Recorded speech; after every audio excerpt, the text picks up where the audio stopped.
இனி செய்திகளை விரிவாக பார்க்கலாம். காவிரி படுகைகளில் உள்ள அணைகளை ஆய்வு செய்ய உயர்மட்ட தொழில்நுட்ப குழுவை மத்திய அரசு அமைத்துள்ளது. மத்திய நீர்வள ஆணையத்தின் தலைவர் GS Jha தலைமையில் இந்த குழு அமைக்கப்பட்டுள்ளது. காவிரி படுகைகளில் தமிழக, கர்நாடக மாநிலங்களில் உள்ள அணைகளை வரும் 7ஆம் தேதி மத்திய அரசு அமைத்துள்ள இந்த தொழில்நுட்ப குழு ஆய்வு செய்யும் என தெரிவிக்கப்பட்டுள்ளது. மேலும் ஆய்வுக்கு முன்னதாக நாளை மறுநாள் காலை 9:30 மணி அளவில் பெங்களூருவில் 4 மாநில பிரதிநிதிகள் பங்கேற்கும் ஆலோசனை கூட்டத்திற்கும் ஏற்பாடு செய்யப்பட்டுள்ளது. இந்த உயர்மட்ட தொழில்நுட்ப ஆய்வுக்குழு தனது அறிக்கையை வரும் 17ஆம் தேதி உச்சநீதிமன்றத்தில் தாக்கல் செய்ய உள்ளது. தமிழகத்துக்கும் தமிழக விவசாயிகளுக்கும் மோடி அரசு துரோகம் செய்துள்ளதாக தமிழக அனைத்து விவசாயிகள் சங்கங்களின் ஒருங்கிணைப்பு குழு குற்றம் சாட்டியுள்ளது. காவிரி மேலாண்மை வாரியம் அமைக்க வேண்டும், காவிரி நதிநீர் பங்கீட்டு ஒழுங்காற்று குழு உடனடியாக அமைத்திட வேண்டும் என்பன உள்ளிட்ட கோரிக்கைகளை வலியுறுத்தியும் உச்சநீதிமன்ற தீர்ப்பை அவமதித்த மத்திய அரசையும் கர்நாடக அரசையும் கண்டித்து சென்னை சேப்பாக்கத்தில் தொடர் உண்ணாவிரத போராட்டத்தை தமிழக அனைத்து விவசாயிகள் சங்கங்களின் ஒருங்கிணைப்பு குழு தொடங்கியுள்ளது.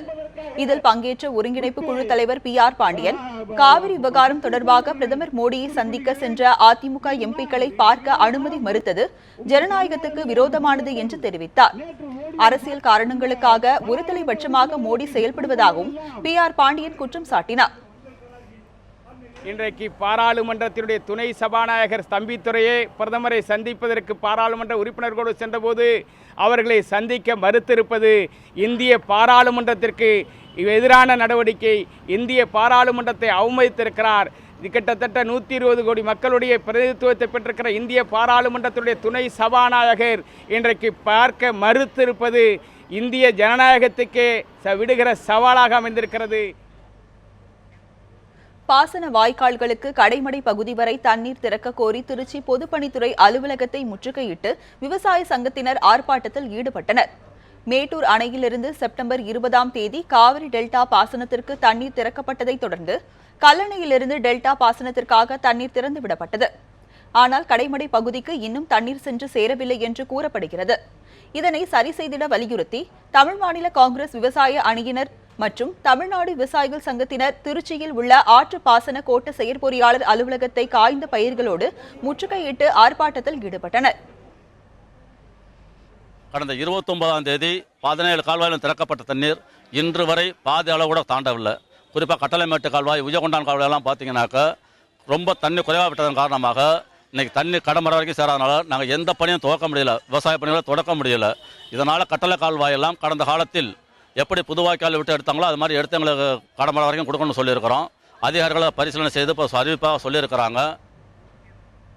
காவிரி மேலாண்மை வாரியம் அமைக்க வலியுறுத்தி அகில இந்திய மாணவர் பெருமன்றத்தினர் சென்னை தலைமை தபால் நிலையத்தை முற்றுகையிட்டனர். ஆர்ப்பாட்டத்தின் போது பிரதமர் மோடியின் உருவ பொம்மையை அவர்கள் தீ வைத்து எரித்தனர். பின்னர் தபால் நிலையத்திற்குள் நுழைய முயன்றவர்களை காவல்துறையினர் தடுத்து நிறுத்தி கைது செய்தனர்.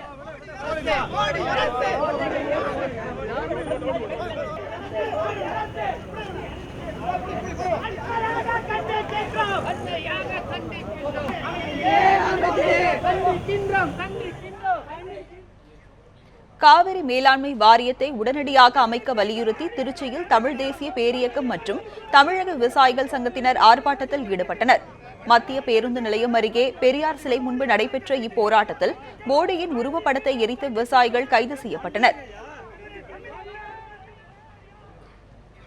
புதுச்சேரியில் திராவிடர் விடுதலை கழகத்தினர் சாலை மறியல் போராட்டத்தில் ஈடுபட்டனர். போராட்டத்தில் ஈடுபட்டவர்கள் மோடி உருவப்படத்தை எரிக்க முயன்றதால் போலீசாருடன் தள்ளுமுள்ளு ஏற்பட்டு 100க்கும் மேற்பட்டவர்கள் கைது செய்யப்பட்டனர்.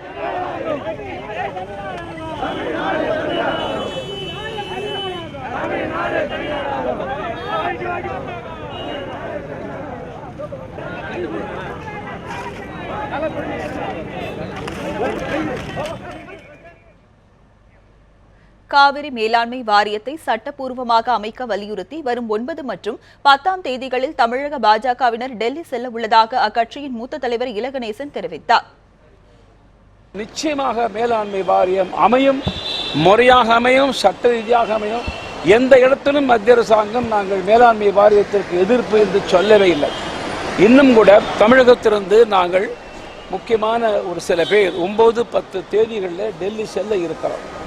இது குறித்து மேற்கொண்டு சட்ட ரீதியாக நேற்று மாலை கமலாலயத்தில் ஒரு கூட்டம் நடந்தது. ஒரு மாத காலத்திற்கு பின் தமிழகத்தில் இருந்து கர்நாடகாவுக்கு சரக்கு லாரிகள் இன்று மீண்டும் இயக்கப்பட்டன. காவிரியில் இருந்து தண்ணீர் திறந்துவிட கடந்த மாதம் 5ஆம் தேதி உச்சநீதிமன்றம் உத்தரவிட்டது. இதற்கு எதிர்ப்பு தெரிவித்து கர்நாடகாவில் பெரும் கலவரம் வெடித்தது. அப்போது தமிழக பதிவெண் கொண்ட லாரிகள் அடித்து நொறுக்கப்பட்டன. இதையடுத்து தமிழகத்தில் இருந்து கர்நாடகாவுக்கு செல்லும் பேருந்துகள், லாரிகள் நிறுத்தப்பட்டன. இதனால் பல கோடி ரூபாய் மதிப்பில் இழப்பு ஏற்பட்டது. இதனிடையே கர்நாடகாவில் பதற்றம் தணிந்துள்ளதால் 30 நாட்களுக்கு பிறகு சரக்கு லாரிகள் சேவை இன்று மீண்டும் தொடங்கப்பட்டுள்ளது. தமிழக லாரிகளுக்கு கர்நாடக போலீசாரும், கர்நாடக லாரிகளுக்கு தமிழக போலீசாரும் பாதுகாப்பு அளித்து வருகின்றனர். பேருந்துகள் மற்றும் மற்ற வாகனங்களின் போக்குவரத்து நாளை தொடங்கும் என எதிர்பார்க்கப்படுகிறது. இன்று காலை 10:30 மணியிலிருந்து நமது தமிழக பதிவெண் கொண்ட வாகனங்கள் அத்திப்பள்ளி வழியாக இயக்க அனுமதிப்பட்டு இதுவரை நல்ல முறையில் இயங்கிக் கொண்டிருக்கின்றது. இதில் கர்நாடக அரசினுடைய காவல்துறை அதிகாரிகளும் பாதுகாப்பு அளித்து நம் வண்டிகள் இயக்கப்பட்டு வருகின்றது. சுமார் கிட்டத்தட்ட ஒரு 200 கோடி ரூபாய் வருவாய் இழப்பிற்கு பிறகு இன்று நமது தமிழக பதிவெண் கொண்ட வாகனங்கள் இன்று இயங்கிக் கொண்டிருக்கின்றன. உள்ளாட்சி தேர்தல் ரத்து செய்யப்பட்டதை எதிர்த்து சென்னை உயர்நீதிமன்றத்தில் மாநில தேர்தல் ஆணையம் மேல்முறையீடு செய்துள்ளது. தமிழகத்தில் வரும் 17 மற்றும் 19ஆம் தேதிகளில் உள்ளாட்சி தேர்தல் நடைபெற இருந்தது. இந்நிலையில் இதை எதிர்த்து திமுக அமைப்பு செயலாளர் RS பாரதி சென்னை உயர்நீதிமன்றத்தில் வழக்கு தொடர்ந்தார். உள்ளாட்சி தேர்தலில் பழங்குடியினருக்கு உரிய ஒதுக்கீடு இல்லை என தொடரப்பட்ட அந்த வழக்கில் தேர்தலை ரத்து செய்து சென்னை உயர்நீதிமன்றம் உத்தரவிட்டது. இந்நிலையில் தேர்தல் ரத்தானதை எதிர்த்து தமிழ்நாடு மாநில தேர்தல் ஆணையம் இன்று சென்னை உயர்நீதிமன்றத்தில் மேல்முறையீடு செய்துள்ளது. இந்த மனு மீது நாளை அல்லது நாளை மறுநாள் விசாரணை நடைபெறும் என எதிர்பார்க்கப்படுகிறது. வேந்தர் மூவிஸ் மதன் மாயமான வழக்கில் SRM பச்சமுத்து, ரவி பச்சமுத்து ஆகியோரை விசாரிக்க கோரி மதனின் தாயார் உயர்நீதிமன்றத்தில் புதிய மனு தாக்கல் செய்துள்ளார். SRM பல்கலைக்கழகத்தில் மருத்துவ சேர்க்கைக்காக 100க்கும் மேற்பட்ட மாணவர்களின் சுமார் 70 கோடி ரூபாய் அளவுக்கு வேந்தர் மூவிஸ் மதன் மூலம் SRM பச்சமுத்து பணம் வசூலித்ததாக குற்றச்சாட்டுகள் எழுந்துள்ளன. இந்த வழக்கில் பச்சமுத்து கைதான நிலையில் நிபந்தனை ஜாமீனில் வெளியே உள்ளார். இந்நிலையில் மதன் காணாமல் போன விவகாரத்தில் SRM பச்சமுத்து, ரவி பச்சமுத்து ஆகியோரை விசாரிக்க காவல்துறைக்கு உத்தரவிட கோரி மதனின் தாயார் தங்கம் சென்னை உயர்நீதிமன்றத்தில் இன்று இணைப்பு மனு ஒன்றை தாக்கல் செய்துள்ளார். அந்த மனுவில் மதனை சட்டவிரோதமாக SRM பச்சமுத்து, ரவி பச்சமுத்து ஆகியோர் தங்கள் கட்டுப்பாட்டில் அடைத்து வைத்துள்ளதாக அவர் குற்றம் சாட்டியுள்ளார். இந்த மனு விரைவில் விசாரணைக்கு வரும் என தெரிகிறது. ஏற்கனவே மதனை ஆஜர்படுத்த கோரி ஆட்கொணர்வு மனு தாக்கல் செய்த அவரது தாயார் தங்கம் தற்போது இணைப்பு மனு தாக்கல் செய்துள்ளார். மதனை கைது செய்து ஆஜர்படுத்த போலீசாருக்கு நீதிமன்றம் விதித்த கெடு நாளையுடன் முடிவடைய இருப்பது குறிப்பிடத்தக்கது. இதனிடையே மதனின் நெருங்கிய நண்பரான சுதிரை வரும் 7ஆம் தேதி வரை போலீஸ் காவலில் வைத்து விசாரிக்க சைதாப்பேட்டை நீதிமன்றம் அனுமதி அளித்துள்ளது. முதலமைச்சர் ஜெயலலிதா பூரண குணமடைய வேண்டி அதிமுகவினர் மாநிலம் முழுவதும் உள்ள கோவில்களில் சிறப்பு வழிபாடுகளை மேற்கொண்டனர். தமிழக முதலமைச்சர் ஜெயலலிதா உடல்நலக்குறைவு காரணமாக அப்பல்லோ மருத்துவமனையில் சிகிச்சை பெற்று வருகிறார். அவர் பூரண குணமடைய வேண்டி தமிழகம் முழுவதும் அதிமுகவினர் வழிபாடுகளை மேற்கொண்டு வருகின்றனர். இதன் ஒரு பகுதியாக சென்னை வடபழனி முருகன் கோவிலில் முன்னாள் அமைச்சர் கோகுல இந்திரா உட்பட 50க்கும் மேற்பட்ட பெண்கள் அங்க பிரதர்சனம் செய்து வழிபட்டனர்.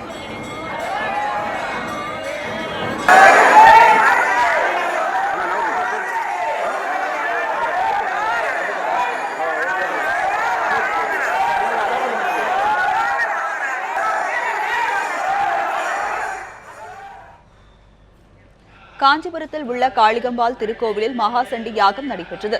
தொடர்ந்து திருத்தேர் வைபவமும் முருகர் உற்சவருக்கு சிறப்பு அபிஷேகமும் நடத்தப்பட்டது. இந்த நிகழ்ச்சியில் காஞ்சிபுரம் நகரமன்ற உறுப்பினர் பாலாஜி, அதிமுக மாநில அமைப்பு செயலாளர் மைத்திலி திருநாவுக்கரசு, காஞ்சிபுரம் மேற்கு மாவட்ட செயலாளர் வாலஜாபாத் கணேசன் உட்பட ஏராளமானோர் கலந்து கொண்டனர்.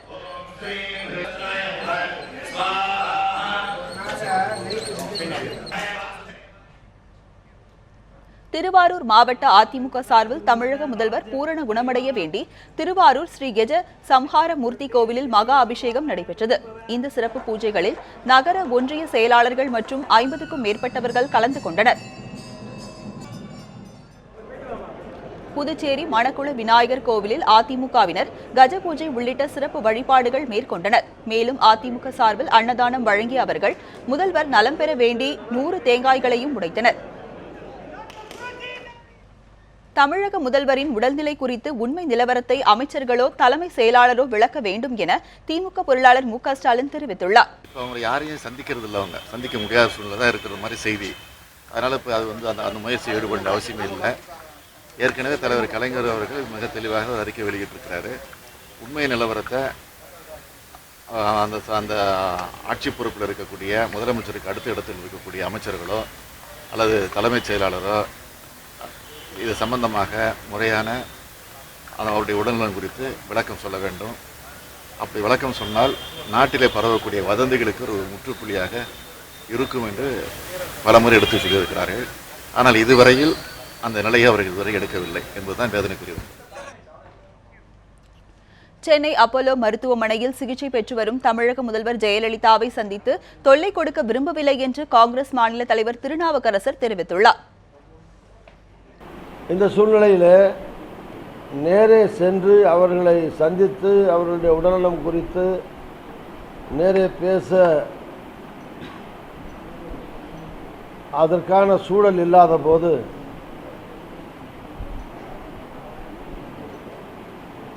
சிகிச்சை பெற்று வருகிற செல்வி முதலமைச்சர் ஜெயலலிதா அவர்களை டிஸ்டர்ப் பண்ணுறதுக்கு தொல்லை தருவதற்கு நான் விரும்பவில்லை. முதலமைச்சர் ஜெயலலிதா பூரண குணமடைந்து வருவதாக அமைச்சர்கள் கூறியதாக சென்னை அப்போலோ மருத்துவமனை சென்ற தமிழக வாழ்வுரிமை கட்சித் தலைவர் வேல்முருகன் தெரிவித்துள்ளார்.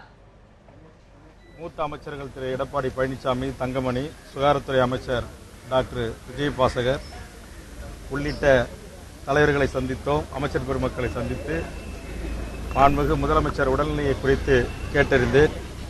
மாண்புமிகு தமிழக முதல்வர் அம்மா அவர்கள் பூரண குணம் அடைந்து வருகிறார். தற்போது நல்ல முறையில் இருப்பதாகவும் அவர்கள் தெரிவித்தார்கள். முதலமைச்சர் உடல்நிலை தொடர்பான வழக்கு நீதிமன்றத்தில் இருப்பதால் நீதிமன்ற வழிகாட்டுதலின்படி செயல்படுவேன் என்று தமிழக ஆளுநர் கூறியதாக அவரை சந்தித்த பின்னர் செய்தியாளர்களிடம் பேசிய சமூக ஆர்வலர் டிராபிக் ராமசாமி தெரிவித்துள்ளார். கோர்ட்டில் இருக்கு, நான் டிசைட் பண்ண முடியாது. கோர்ட் டைரக்ட் கொடுத்தா நடவடிக்கை எடுக்கிறோம். அதாவது ஒரு மாற்று முதலமைச்சர் எப்படி 2 மாதம் ஆகும்னு சொல்கிறாங்க ட்ரீட்மெண்ட்டுக்கு. ஆகையினால அது வரலும் அட்மிஷன் கிடக்கூடாது, அது உங்கள் கையில் தான் இருக்குதுன்னு சொன்ன போது கோர்ட்டில் இருக்குது, கோர்ட் எழுதினா நான் உபயோக பண்ணி நடத்துகிறேன். சென்னை உயர்நீதிமன்றத்திற்கு புதிதாக நியமிக்கப்பட்டுள்ள 15 நீதிபதிகள் இன்று பதவியேற்றுக் கொண்டனர்.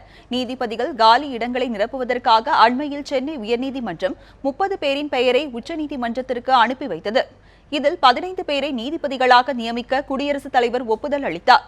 அதன்படி புதிதாக நியமிக்கப்பட்டுள்ள 15 நீதிபதிகள் சென்னை உயர்நீதிமன்றத்தில் புதிய கூட்ட அரங்கில் இன்று பதவியேற்றுக் கொண்டனர். V. Parthiban, R. Subramanian, M. Govindaraj, Nisha Banu, Anita Smith உள்ளிட்ட 15 நீதிபதிகளுக்கு தலைமை நீதிபதி எஸ். கே. கவுல் பதவி பிரமாணம் செய்து வைத்தார்.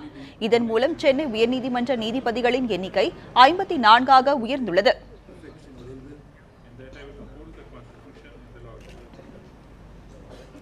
ராம்குமார் பிரேத பரிசோதனை தொடர்பான வீடியோ பதிவுகளை வெளியிட கோரி சென்னை உயர்நீதிமன்றத்தில் ராம்குமாரின் தந்தை பரமசிவம் மனு தாக்கல் செய்துள்ளார். மென்பொறியாளர் சுவாதி கொலை வழக்கில் நெல்லை சேர்ந்த ராம்குமார் கைது செய்யப்பட்டு புழல் சிறையில் அடைக்கப்பட்டார். 75 நாட்கள் சிறை வாசத்திற்கு பிறகு கடந்த செப்டம்பர் 18ஆம் தேதி ராம்குமார் மின்கம்பியை கடித்து தற்கொலை செய்து கொண்டதாக சிறைத்துறை தரப்பில் தெரிவிக்கப்பட்டது. டெல்லி எய்ம்ஸ் மருத்துவமனை மருத்துவர் சுதீர் குப்தா தலைமையிலான 5 பேர் குழுவினர் சென்னை ராயப்பேட்டை மருத்துவமனையில் கடந்த 1ஆம் தேதி பிரேத பரிசோதனை நடத்தினர். இந்நிலையில் ராம்குமாரின் பிரேத பரிசோதனை முடிவுகள், புகைப்படங்கள், ஒளிப்பதிவு காட்சிகளை தங்களுக்கு வழங்க வேண்டும் என ராம்குமாரின் தந்தை பரமசிவம் கொடுத்த மனுவை மாஜிஸ்ட்ரேட் நிராகரித்தார். இந்நிலையில் தங்களுக்கு பிரேத பரிசோதனை தொடர்பான அனைத்து ஆவண நகல்களையும் வழங்க கோரி ராம்குமார் தந்தை பரமசிவம் தரப்பில் சென்னை உயர்நீதிமன்றத்தில் மீண்டும் மனு தாக்கல் செய்யப்பட்டுள்ளது. இந்த மனு நாளை விசாரணைக்கு வர உள்ளது.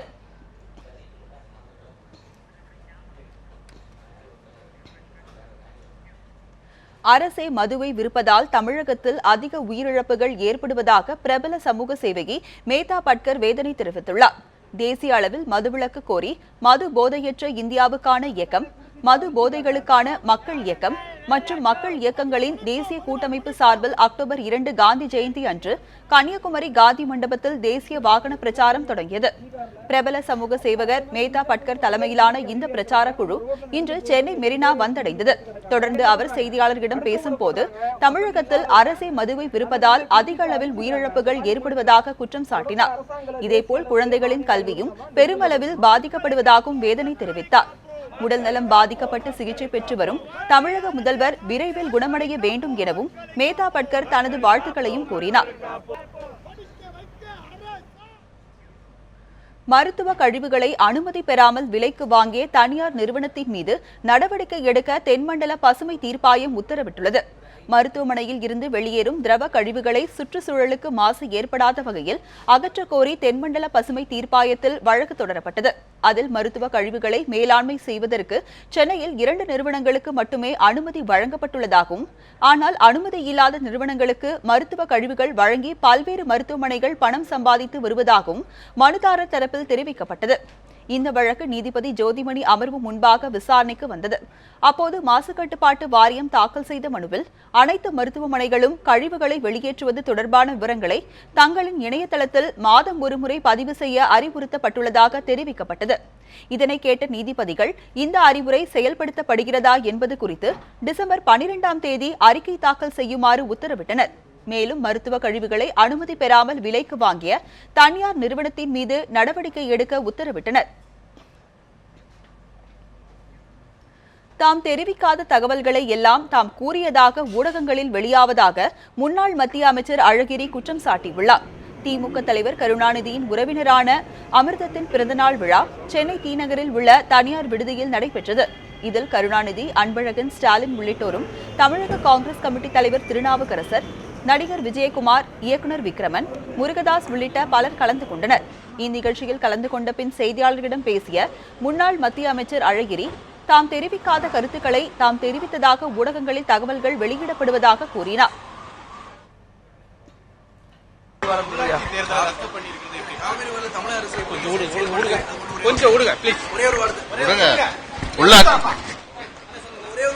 சொல்லாததே போடுறீங்க, அதே மாதிரி போட்டு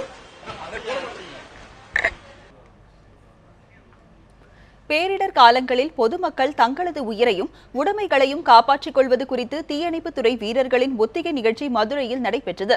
இந்த விழிப்புணர்வு செயல் விளக்க நிகழ்ச்சியில் மாவட்ட ஆட்சியர் வீரராகவராவ், வருவாய்த்துறை, தீயணைப்புத்துறை அதிகாரிகள் உள்ளிட்டோர் கலந்து கொண்டனர். பெரிய கட்டடங்களில் தீ விபத்து ஏற்பட்டால் கட்டிடத்தில் மயக்கம் அடைந்துள்ளவர்களை எப்படி காப்பாற்றுவது, புகைமூட்டம் ஏற்பட்டால் எப்படி அவர்களை மீட்பது, கட்டிட இடிபாடுகளில் சிக்கியுள்ளோரை மீட்கும் முறை போன்ற ஒத்திகை நிகழ்ச்சியை தீயணைப்புத்துறை வீரர்கள் தத்ரூபமாக செய்து காண்பித்தனர்.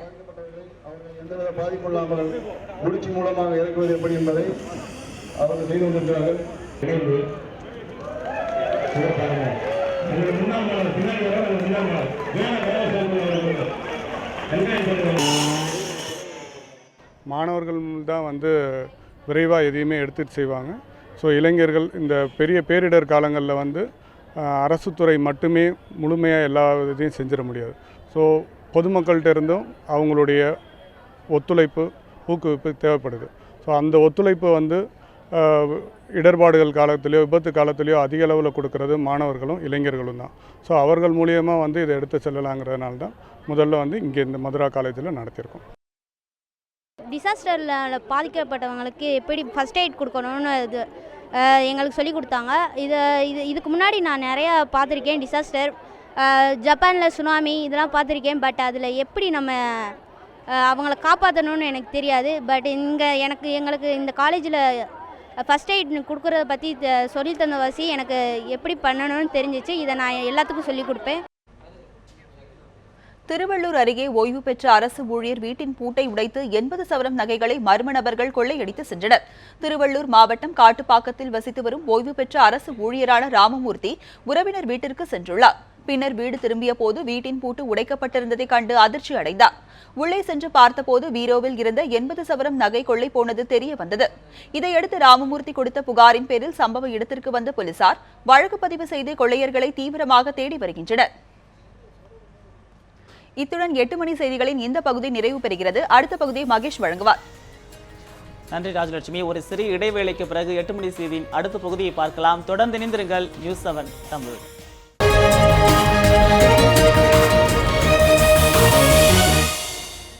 திருவண்ணாமலை அருகே தேவிகாபுரம் பகுதியில் நகைக்கடையின் சுவரை துளையிட்டு 50 கிலோ வெள்ளி உள்ளிட்ட 25 லட்சம் ரூபாய் மதிப்பிலான பொருட்கள் கொள்ளையடிக்கப்பட்ட சம்பவம் அப்பகுதியில் பெரும் பரபரப்பை ஏற்படுத்தியுள்ளது. திருவண்ணாமலை மாவட்டம் சேத்பட் அடுத்த தேவிகாபுரம் பஜார் வீதியில் பிரேம் கிஷோர் என்பவர் பாலாஜி கோல்டு ஹவுஸ் என்ற பெயரில் நகை மற்றும் அடகு கடையினை நடத்தி வருகிறார். இந்நிலையில் நள்ளிரவில் நகைக்கடையின் பின்புறமாக உள்ள கடை வழியாக 10 பேர் கொண்ட மர்ம கும்பல் சுவரை துளையிட்டு நகைக்கடைக்குள் நுழைந்துள்ளனர். தொடர்ந்து கடையினுள் இருந்த 50 கிலோ வெள்ளி நகைகள், 200 கிராம் தங்க நகைகள் உள்ளிட்ட 25 லட்சம் ரூபாய் மதிப்பிலான பொருட்களை கொள்ளையடித்து சென்றுள்ளனர். இந்த கொள்ளை சம்பவத்தின் போது முன்புறம் காவலுக்கு இருந்த காவலாளியை கொள்ளையர்கள் கட்டி வைத்து கொள்ளையடித்து சென்றுள்ளனர். தகவல் அறிந்த சேத்பட் காவல் நிலைய போலீசார் மோப்பநாய் ஜெசி உதவியுடன் தடயவியல் சோதனை மேற்கொண்டனர். இந்த சம்பவம் அப்பகுதியில் பரபரப்பை ஏற்படுத்தியுள்ளது. இதனிடையே கொள்ளை போன கடையினை திருவண்ணாமலை மாவட்ட காவல் கண்காணிப்பாளர் பொன்னி நேரில் ஆய்வு செய்தார். கொள்ளையர்களை பிடிக்க மேற்கொள்ளப்பட்டு வரும் நடவடிக்கைகள் குறித்து ஆலோசனை நடத்தினார். கிருஷ்ணகிரி மாவட்டம் ராயக்கோட்டை அருகே நிலத்தகராறில் உணவில் விஷம் வைத்து 2 குழந்தைகள் உட்பட 3 கொல்லப்பட்டனர். ராயக்கோட்டை அருகே உள்ள நல்லூரைச் சேர்ந்த சுகுமார் வள்ளி தம்பதியருக்கு 7 வயதில் ஜீவா என்ற மகனும் 4 வயதில் பூஜா என்ற மகளும் இருந்தனர். சுகுமார் தமது மாமியார் கோவிந்தம்மாள் வீட்டின் அருகே வசித்து வருகிறார். இதனால் பாட்டி வீட்டில் குழந்தைகளை விட்டுவிட்டு சுகுமார் வேலைக்கு செல்வார். இந்நிலையில் கடந்த 3ஆம் தேதி இரவு 2 குழந்தைகளுக்கும் கோவிந்தம்மாள் சப்பாத்தி செய்து கொடுத்துள்ளார். மேலும் அருகில் வசித்து வரும் 93 வயது முதியவர் முனியப்பனும் சப்பாத்தி சாப்பிட்டுள்ளார். இந்நிலையில் 2 குழந்தைகள் மற்றும் முதியவர் உடல்நலம் பாதிக்கப்பட்டனர். இதில் முனியப்பன் ராயக்கோட்டை மருத்துவமனையில் உயிரிழந்தார். இதேபோல் குழந்தைகள் ஜீவா மற்றும் பூஜாவும் அடுத்தடுத்து பரிதாபமாக உயிரிழந்தனர். இந்நிலையில் ஜீவா உடலை மீட்டு தருமபுரி அரசு மருத்துவமனைக்கு பிரேத பரிசோதனைக்கு போலீசார் அனுப்பி வைத்தனர். இந்நிலையில் கிராம நிர்வாக அலுவலரிடம் சரணடைந்த முருகன் என்பவரை கைது செய்த போலீசார் விசாரணை நடத்தி வருகின்றனர். அதில் வள்ளியின் சகோதரர் பைரன் என்பவருக்கும் முருகனுக்கும் நிலத்தகராறு இருந்து வந்தது தெரிய வந்தது. இந்நிலையில் பைரனை பழிவாங்க அவர் வீட்டில் இருந்த சப்பாத்தி மாவில் முருகன் அரளி விதையை அரைத்து வைத்தது தெரிய வந்தது. வந்து 2 பசங்களே ஜீவாவும் பூஜாவும் கோயிலுக்கு போயிட்டு சமயத்தில் மாவு கலக்கி விஷம் வச்சு கொண்டுட்டாங்க. அவங்க தெரியாத கோயிலேருந்து வந்து மாவுக்கு இது வீட்டில் பசங்களுக்கு பூ செஞ்சு போடலான்ட்டு செஞ்சு அதை எடுத்து பசங்களுக்கு போட்டாங்க. பசங்களுக்கு போட்டு பெரியவருக்கு 3 போட்டாங்க. 3 நாளும் பின்னால் தான் ஐயோ நம்ம புள்ளி சிக்கலையே அப்படின்ட்டு கிருஷ்ணகிரிக்கு போனாங்க சார்.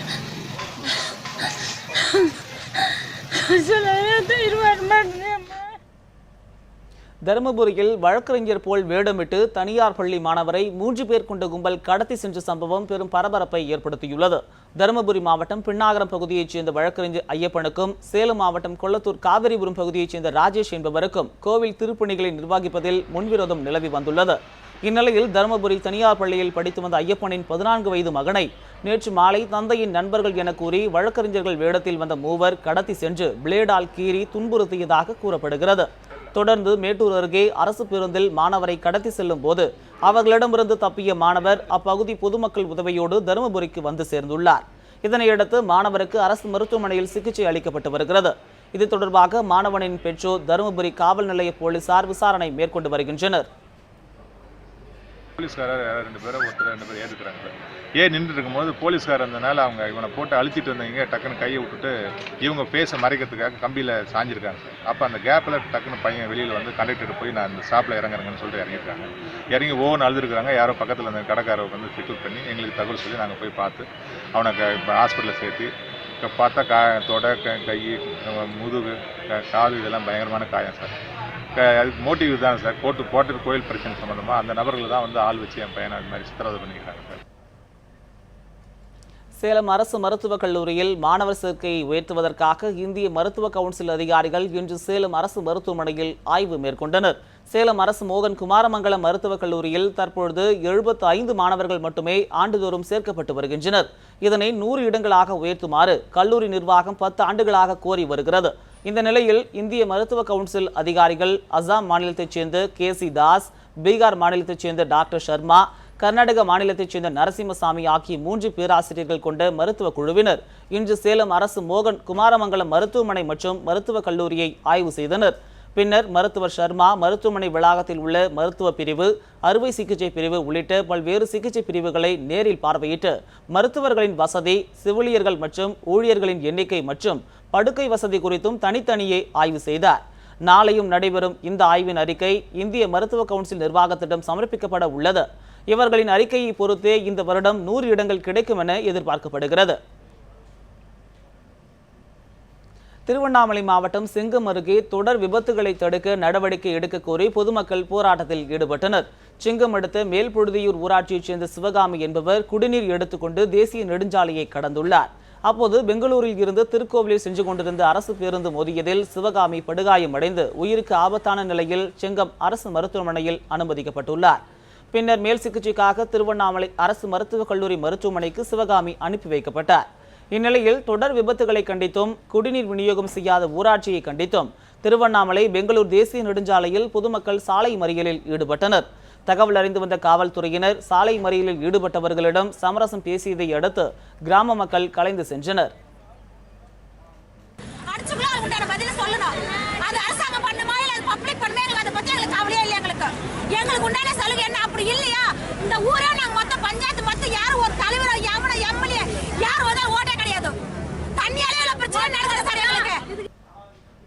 தமிழக கேரள மாநில எல்லையான தென்மலையில் மீண்டும் புலிகள் நடமாட்டம் காணப்படுவதால் அப்பகுதி மக்கள் பீதியடைந்துள்ளனர். தமிழக கேரள எல்லை பகுதியான தென்மலையில் இருந்து அம்பநாடு, அரண்டல் உள்ளிட்ட மலையடிவார பகுதிகளில் ஏராளமான தனியார் ரப்பர் தோட்டங்கள் உள்ளன. இங்கு நூற்றுக்கணக்கான தமிழக தொழிலாளர்கள் குடும்பத்தோடு தங்கி பணியாற்றி வருகின்றனர். இந்நிலையில் இன்று காலை அப்பகுதி தனியார் தோட்டத்திற்கு சில தொழிலாளர்கள் பணிக்கு செல்லும் போது அங்கு பெரிய புலி ஒன்றும் சிறிய புலி ஒன்றும் சேர்ந்து அவர்களை விரட்டியதாக கூறப்படுகிறது. இதனால் அலறியடித்துக் கொண்டு அவர்கள் தப்பியோடினர். புலிகளை வனப்பகுதிகளுக்கு விரட்ட நடவடிக்கை எடுக்க வேண்டும் என்று அவர்கள் வலியுறுத்தியுள்ளனர்.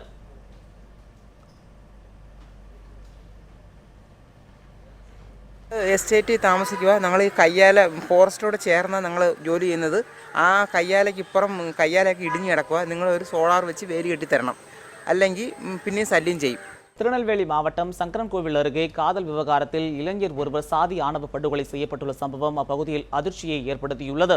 சங்கரன்கோவிலை அடுத்த மேலே இலந்தைக்குளம் கிராமத்தைச் சேர்ந்த லட்சுமண பெருமாளின் மகள் கஸ்தூரி செங்கோட்டையில் செவிலியராக பணிபுரிந்து வருகிறார். இவர் திண்டுக்கல்லில் படித்தபோது அங்கு செட்டியநாயக்கன்பட்டியைச் சேர்ந்த சிவகுருநாதன் என்பவருடன் காதல் ஏற்பட்டதாக கூறப்படுகிறது. இதனிடையே சிவகுருநாதன் அடிக்கடி கஸ்தூரியின் ஊருக்கு வந்து அவரை சந்தித்து வந்ததாக கூறப்படுகிறது. இந்நிலையில் இன்று மாலை மேல இலந்தைக்குளம் கிராமத்தில் கஸ்தூரியை பார்ப்பதற்காக சிவகுருநாதன் தனது நண்பர் ஒருவருடன் சென்றுள்ளார்.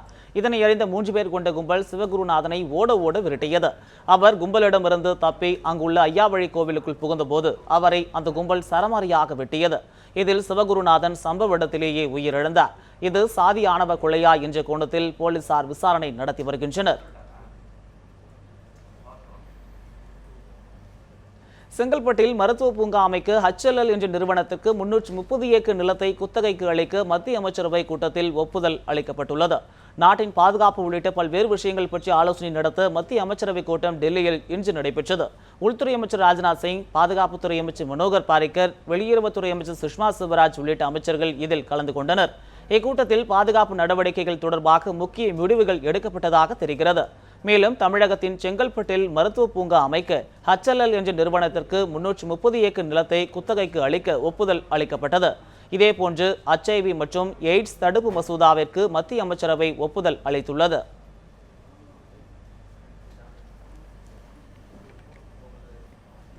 சர்வதேச டெஸ்ட் போட்டிகளில் இந்திய கிரிக்கெட் அணியின் தொடர் வெற்றிக்கு காரணம் என்ன என்பது குறித்து நியூஸ் 7 தமிழ் இணையதளத்தில் நேயர்களிடம் கருத்து கேட்டிருந்தோம்.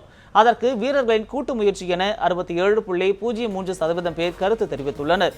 சிறந்த பந்துவீச்சு என 23.86% பேரும், கோலியின் கேப்டன்ஷிப் என 9.11% பேரும் கருத்து கூறியுள்ளனர். இதே கேள்வியை ட்விட்டர் சமூக வலைதளத்தில் கேட்டிருந்தோம். அதற்கு வீரர்களின் கூட்டு முயற்சி என 62% பேர் கருத்து தெரிவித்துள்ளனர். சிறந்த பந்துவீச்சு என 25% பேரும், கோலியின் கேப்டன்ஷிப் என 13% பேரும் கருத்து கூறியுள்ளனர். இத்துடன் இந்த செய்தி அறிக்கை நிறைவடைந்தன. செய்திகளை உடனுக்குடன் தெரிந்து கொள்ள தொடர்ந்து இணைந்திருங்கள் நியூஸ் 7 தமிழுடன்.